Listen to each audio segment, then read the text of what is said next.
Hello friend, आज आपण conical pendulum पाहणार आहोत. हा रोटेशन डायनामिक्स मधला अजून एक छोटासा पार्ट आहे कोनिकल पेंडुलम.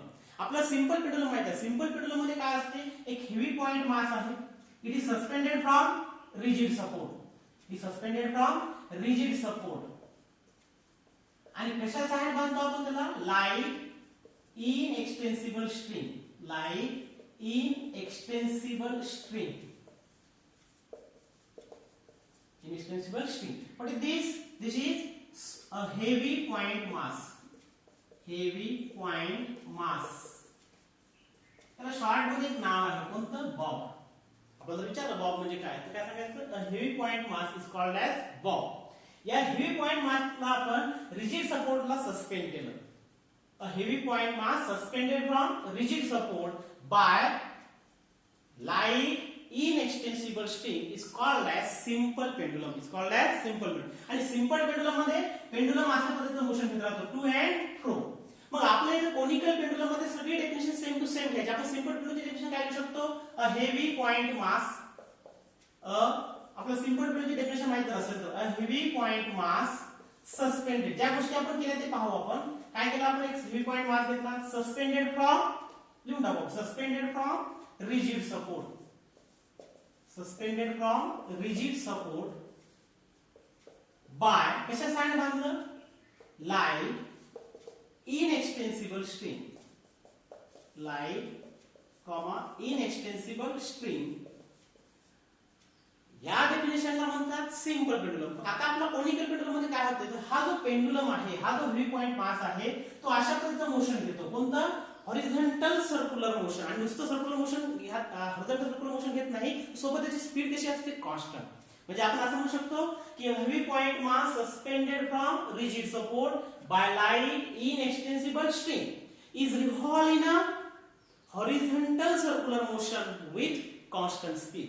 इज रिव्हॉल्व, काय होत आहे? तो आता रिव्हॉल्व होत आहे. Revolve in a horizontal circular motion. Horizontal circular motion with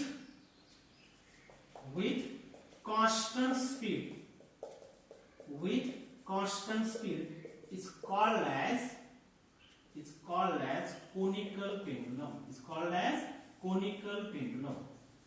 same definition आहे सिंपल पेंडुलमची आणि कोनिकल पेंडुलमची. फक्त एक शेवटची जी वर्ड आहे की हा कोनिकल पेंडुलम आहे, त्याचं कोणतं मोशन होते? Horizontal circular motion.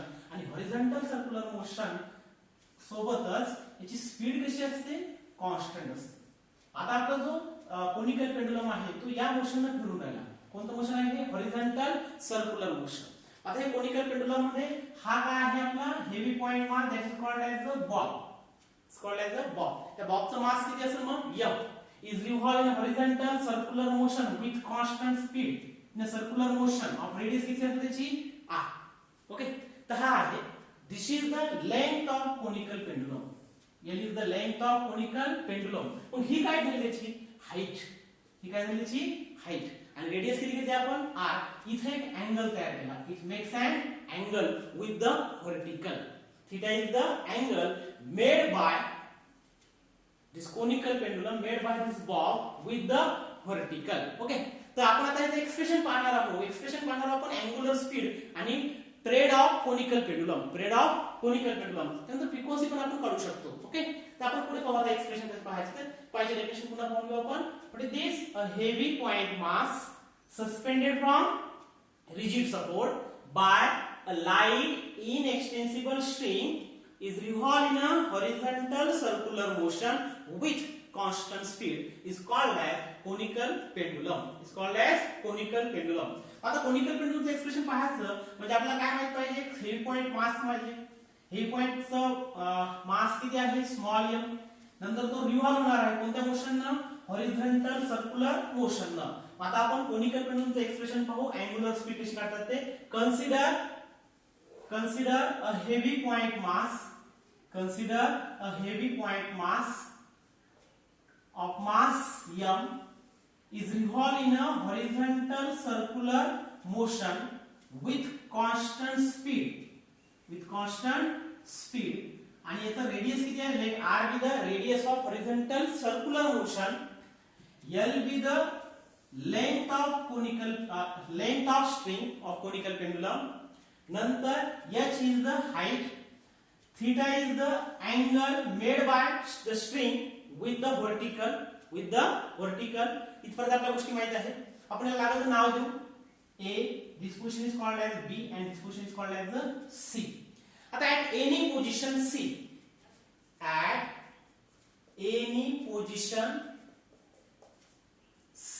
हा कोनिकल पेंडुलम कुठेतरी फिरत आहे. आपण कुठल्या तरी एक पोझिशन घेऊ. At any position C, to forces acting on it.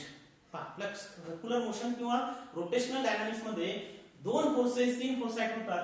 एक फोर्स आपल्याला माहित असला पाहिजे. इथं काय म्हटलं आपण, at any position C, to forces acting on it. कोणावर ऍक्ट होत आहे? त्या बॉबवर, त्या हेवी पॉइंट पासून. कोणकोणते दोन फोर्स आहेत? एक फोर्स कोणता आहे आपला माहित असला पाहिजे आपल्याला. नंबर 1 काय म्हणूया आपण, at any position C, forces acting on. कोणावर फोर्स ऍक्ट होत आहे? Acting on a heavy point mass. Okay. आणि या हेवी पॉइंट मास वर कोणते कोणते फोर्स होत आहे पहा. Weight mg acting vertically downward direction. Number 2, tension in the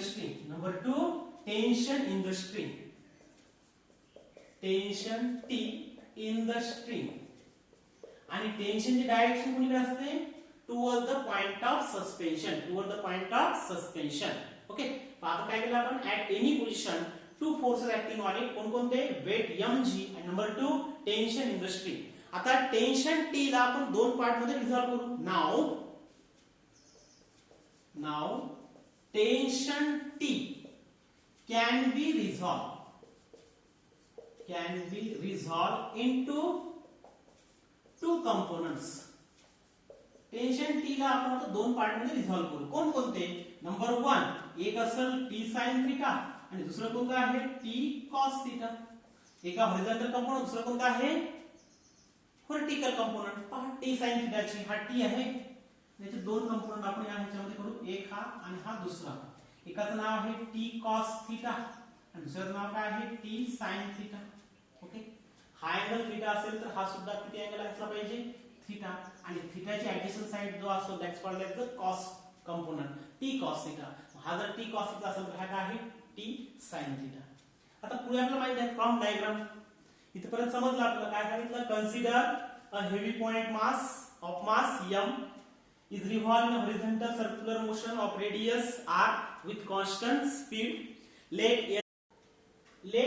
L be the length of the string, h is the height of the conical pendulum, and theta is the angle made by the length of the string with the vertical.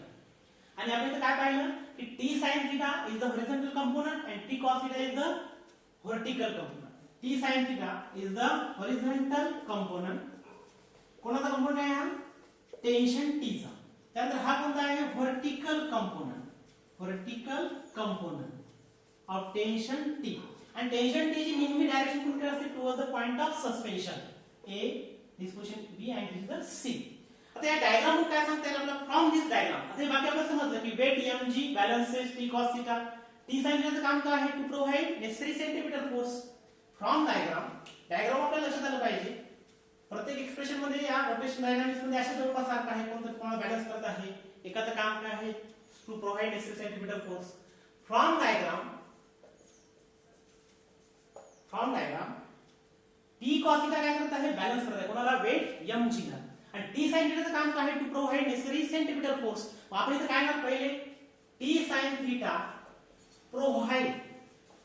T sine थीटाचं काम काय आहे? To provide necessary centripetal force. हा force आपल्याला नेसेसरीच आहे. कोणता? Centripetal force. कारण आपल्याला या हेवी पॉइंट मासला कोणतं मोशन घ्यायचं आहे? Circular motion. सर्क्युलर मोशन साठी कशी गरज आहे? सर्क्युलर सेंटीमीटर फोर्सची. म्हणजे आपण इथे काय करणार? T sine theta is equal to mr omega square. आपण आतापर्यंत बऱ्याच वेळेस mv स्क्वेअर अपॉन r घेऊ शकतो. पण आता इथे mr ओमेगा स्क्वेअर कारण आपल्याला अँगुलर स्पीड काढायची आहे. ओके. त्यानंतर टी साइन थीटाचं काम झालं to provide necessary centripetal force. आता वेट mg कोणाला बॅलन्स करत आहे? टी कॉस थीटाला. म्हणजे आपण इथे काय येणार? T cos theta balances. Diagram पाहून सांगायचं. टी कॉस थीटा आणि वेट एकमेकाला काय करायचं? बॅलन्स करायचे. Balances weight mg. Weight mg. म्हणजे आपण इथे काय लिहिणार t cos theta is equal to weight mg. Equation number 2. From equation पहा 1 काय आहे t sin theta is equal to mr omega square. m square आपण आच्या ठिकाणी आपण mr omega square लिहिलं आणि t cos theta काय करायचं बॅलन्स तुम्हाला वेट mg ला. आता इक्वेशन 1 डिवाइड बाय इक्वेशन काय करायचं 2. म्हणजे आपण इथे काय ना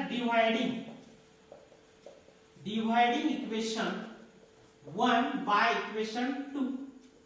ओके, इक्वेशन 1 ला इक्वेशन 2 ला काय करायचं डिवाइड करायचं. म्हणजे काय होईल पहा लेफ्ट हँड साइड काय आहे t sin theta आणि दुसऱ्या इक्वेशनची काय आहे t cos theta. दोघांचा रेशो घेतला आपण. इकडे काय आहे mr ओमेगा स्क्वेअर आणि खाली काय आहे डिनॉमिनेटर मध्ये mg. आता आपण असं लिहिल्यानंतर आपल्याला पुढे पहा काय करायचं आहे सब आपोआप समजते. काय करायचं tt कॅन्सल, इकडे mm कॅन्सल. माझा राहिला काय शिल्लक sin theta upon cos theta. sin theta upon cos theta. इकडे काय उरलं r omega square upon g. r omega square upon g. आपण याला क्रॉस मल्टिप्लिकेशन केल्यानंतर काय येईल पहा omega square is equal to काय omega square is equal to फक्त ओमेगा राहू द्यायचा r आणि g ला इकडे काढून द्यायचं. g राहील न्यूमरेटर मध्ये, r जाईल डिनॉमिनेटर मध्ये. म्हणजे काय होईल g sin theta upon r cos theta. g sin theta upon r cos theta. बरोबर आहे. इक्वेशन नंबर आपण 3 देऊ. Equation number 3. आता या डायग्राम मध्ये आपल्याला एक गोष्ट काढायची आहे. कोणती sin theta ची किंमत काढायची आहे. फ्रॉम डायग्राम किंवा इन ट्रायंगल कोणता a b c. It is right angle triangle a b c. In triangle a b c sin theta equal to किती तर sin theta चा फॉर्म्युला काय आहे opposite side upon hypotenuse. Opposite side किती आहे आपली r आणि हायपोटेन्यूज किती आहे आपला n. म्हणजे आपण इन ट्रायंगल कोणता ट्रायंगल बघू आपण a b c. In triangle a b c sin theta is equal to काय आहे sin theta is equal to opposite side upon hypotenuse r upon l. आता आपल्याला डायग्रामचं काही काम नाही. आपल्याला जी पाहिजे ती गोष्ट झालेली आहे. काय म्हणाले sin theta ची किंमत r upon l. आता क्रॉस मल्टिप्लिकेशन केल्यावर काय r is equal to l sin theta. याला आपण लागेल इक्वेशन नंबर 4 म्हणून. Putting the value of r. r ची व्हॅल्यू आपल्याला माहित आहे r cos theta. बरोबर आहे. या r ची व्हॅल्यू आपण इथे पुट करू. म्हणजे काय होईल पुटिंग द व्हॅल्यू ऑफ कोणाची व्हॅल्यू आपल्याला r. Putting the value of r in equation 3. In equation 3 we get काय मिळालं आपल्याला या r ची व्हॅल्यू आपण जर या इक्वेशन 3 मध्ये ठेवली तर काय होईल पहा omega square is equal to g sin theta. कशाला ठेवून देऊ आपण g sin theta upon r ची व्हॅल्यू किती आहे l sin theta. l sin theta आणि बाजूला काय आहे नंतर cos theta. आता हे कोणी सांगू शकते इथे काय आहे बरोबर आहे sin theta काय आहे कॅन्सल. म्हणजे omega square is equal to काय आलं g आणि खाली काय बोललं l cos theta. परंतु आपल्याला ओमेगा स्क्वेअर नाही काढायचा. आपल्याला काय करायचं आहे ओमेगा काढायचा आहे. म्हणजे आपण काय करणार आहे स्क्वेअर रूट. आता काय होईल therefore omega is equal to ना रूट मध्ये टाकून देऊ आपण काय म्हणू g upon l cos theta. This is the equation number 5 आणि या खाली काय लिहू शकतो आपण this is the expression for angular speed. This is the expression for angular speed कोणाची कोनिकल पेंडुलमची. म्हणजे आपण आता काय काय केलं फ्रॉम डायग्राम वरून आपल्याला t sin theta काय केलं होतं प्रोव्हाइड केलं centrifugal force. t sin theta equal to काय आपण mr omega square. t cos theta कोणाला बॅलन्स केलं होतं वेट mg ला. म्हणजे t cos theta equal to weight mg. या दोन इक्वेशनचा आपण रेशो घेतला डिवाइड केले काय आलं tt कॅन्सल केल्यानंतर sin upon cos theta equal to r omega square upon g. r आणि g ला आपण या साइडला घेऊन गेलो तर काय होईल g sin theta upon r cos theta equal to omega square. त्याच्यानंतर आपल्याला माहित आहे in triangle ABC sin theta equal to opposite side कोणती ते radius r upon l. r is equal to l sin theta. Put this value in equation 3. Omega square is equal to काय आलं g sin theta. r च्या ठिकाणी काय केलं आपण l sin theta into cos theta. sin theta cancel झालं म्हणजे काय आलं आपल्याला omega square is equal to g upon l cos theta. आपल्याला स्क्वेअर रूट नाही पाहिजे काय पाहिजे नुसता omega. Omega is equal to काय under root g upon l cos theta आणि खाली काय ना this is the expression for angular speed. This is expression for angular speed. त्याच्यानंतर आपल्याला पुढे काय पाहायचं आहे ओमेगा मिळाला आपल्याला. ओमेगा नंतर आपला पुढचा पार्ट आहे time trade off revolution. Trade off conical pendulum. पुढचं एक्सप्रेशन पाहायचं आपल्याला ट्रेड ऑफ कोनिकल पेंडुलम. आता टाइम म्हटल्यानंतर आपला टाइम या गोष्टी आल्या. टाइमचा फॉर्म्युला टाइम आणि ओमेगाचं काय रिलेशन आहे टी आणि ओमेगाचं T is equal to period of conical pendulum म्हणजे काय time taken by particle to complete one revolution is called as period of revolution. तसं आपल्याला पिरियड करायचा कोणाचा कोनिकल पेंडुलम. पुढचा पार्ट काय आपला कोनिकल पेंडुलम मध्ये पिरियड ऑफ कोनिकल पेंडुलम.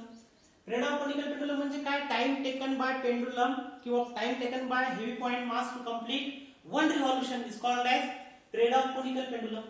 तर पिरियड ऑफ कोनिकल पेंडुलम काढायचं म्हणजे आपल्याला काय माहित पाहिजे टी आणि या ओमेगाचं एखादं रिलेशन माहित पाहिजे. काय टी आणि ओमेगाचं relation we know T is equal to काय फॉर्म्युला आहे twice pi upon omega 2 pi upon omega. आता ओमेगाची व्हॅल्यू पुट केली की आपल्याला कशाची व्हॅल्यू मिळते पिरियड ऑफ कोनिकल पेंडुलम. छोटे छोटे पार्ट आहे आपले. तर टी इज इक्वल टू 2 पाय आणि ओमेगाची किंमत किती आहे omega is equal to under root G upon L cos theta. म्हणजे काय होईल 2 पाय आपण असं दिली बाजूला आणि याच्या खाली काय येणार आहे जी अपॉन एल कॉस थीटा. आता हे डिनॉमिनेटर म्हणजे टर्म जे आपण न्यूमरेटर मध्ये घेऊन गेलो तर काय होईल T is equal to 2 pi in under root L cos theta upon G. This is the expression for period of conical pendulum. Period of conical pendulum म्हणजे आपण फक्त काय माहित पाहिजे we know T is equal to 2 pi upon omega. ओमेगाची आपल्याला किंमत माहित आहे एक्सप्रेशन आपण काढलं omega is equal to under root G upon L cos theta. ओमेगाची व्हॅल्यू पुट केली की हा जो डिनॉमिनेटर म्हणजे टर्म आहे ती न्यूमरेटर मध्ये घेऊन गेलो की इन्व्हर्ट होते. म्हणजे काय झालं L cos theta upon G. This is the expression for T is equal expression कशात आहे period of conical pendulum. T is equal to 2 pi under root L cos theta upon G. This is the expression for कशाचं expression आहे period of conical pendulum. This is the expression for period of conical pendulum. Period of conical pendulum. त्याच्यानंतर आपल्याला एक छोटीशी अजून एक term काढायची आहे frequency of conical pendulum. Frequency of conical pendulum. Frequency आणि टाइम पिरियड मध्ये काय रिलेशन आहे we know frequency is equal to. आता पुढचं काय frequency of conical pendulum. Conical pendulum फ्रिक्वेन्सीचा फॉर्म्युला काय माहित आहे फ्रिक्वेन्सी आणि टाइम पिरियड मध्ये रिलेशन आहे we know n is equal to we know n is equal to reciprocal of period of conical pendulum. म्हणजे reciprocal of time is called as frequency. म्हणजे आपण आता फक्त टी ची व्हॅल्यू पुट केली आपल्याला कशाची व्हॅल्यू मिळते फ्रिक्वेन्सीची. म्हणजे n is equal to 1 upon what is the value of T. आता आपण काढली 2 pi under root L cos theta upon g. 2 pi under root L cos theta upon g. आता याला कसं लिहू शकतो आपण n is equal to adjust करू आपण 1 अपॉन 2 पाय असं ठेवू आणि ही जी टर्म आहे त्या टर्मला आपण न्यूमरेटर मध्ये घेऊन जाऊ. म्हणजे काय होईल 1 upon 2 pi in root g upon l cos theta. This is the expression for frequency of conical pendulum. Frequency of conical pendulum. सोपा एक्सप्रेशन आहे पिरियडचं t is equal to 2 pi upon omega. ओमेगाची व्हॅल्यू पुट केली की कशाची value मिळते आपल्याला t ची आणि t ला इन्व्हर्ट केलं की कशाची व्हॅल्यू मिळते आपल्याला फ्रिक्वेन्सीची. फ्रिक्वेन्सी आणि टाइम पिरियड मध्ये पहा 2 पाय आहे 2 पाय ला इन्व्हर्ट केलं 1 अपॉन 2 पाय झालं. l cos theta upon g ला इन्व्हर्ट केलं g upon l cos theta झालं. म्हणजे फ्रिक्वेन्सी जर आपल्याला टाइम पिरियडचं एक्सप्रेशन माहित असेल तर इन्व्हर्ट केले कशाचं एक्सप्रेशन मिळते आपल्याला फ्रिक्वेन्सीचं. आपण इथे लिहू शकतो this is the expression for frequency कशाची कोनिकल पेंडुलमची. Okay time period of conical pendulum कोणावर डिपेंड असते from expression T. Time period कशावर डिपेंड आहे acceleration due to gravity length of the string and angle made by length of the string with the vertical. Okay तर अशा तऱ्हेने आपलं हे conical pendulum झालं. कोनिकल पेंडुलम कशाला म्हणतात की heavy point mass suspended from rigid support bye कशाने बांधलं आपलं light inextensible string and is revolve in horizontal circular motion with constant speed is called as the conical pendulum. At any position C काय झालं होतं आपण at any position C आठवा at any position C two forces acting on it कोणकोणते weight mg आणि दुसरा कोणता होता टेन्शन इन द स्ट्रिंग. पुन्हा आपण काय केलं टेन्शन टी चे दोन पार्ट मध्ये रिझॉल्व्ह केल्यानंतर कोणते दोन पार्ट मिळाले आपल्याला टी साइन थीटा दुसरा कोणता होता टी कॉस थीटा. आपला डायग्राम आपला काढता आली म्हणजे बाकी सगळ्या गोष्टी सहजपणे जमतात. ओके, तर हा एक पॉइंट सी आहे. या पॉइंट सी वर दोन फोर्स ऍक्ट झाले, एक वेट mg आणि दुसरा कोणता होता tension T in the string. Tension T resolve into two component T cos theta, दुसरा कोणता होता T sin theta. T cos theta आपल्याला बॅलन्स करत आहे mg ला, म्हणजे आपण काय लिहिणार T cos theta is equal to mg आणि टी sin थीटाचं काम काय आहे to provide necessary centripetal force. Equation 1 equation 2 या दोघांचा रेशो घेतला की काय होते sin theta upon cos theta is equal to r omega square upon g.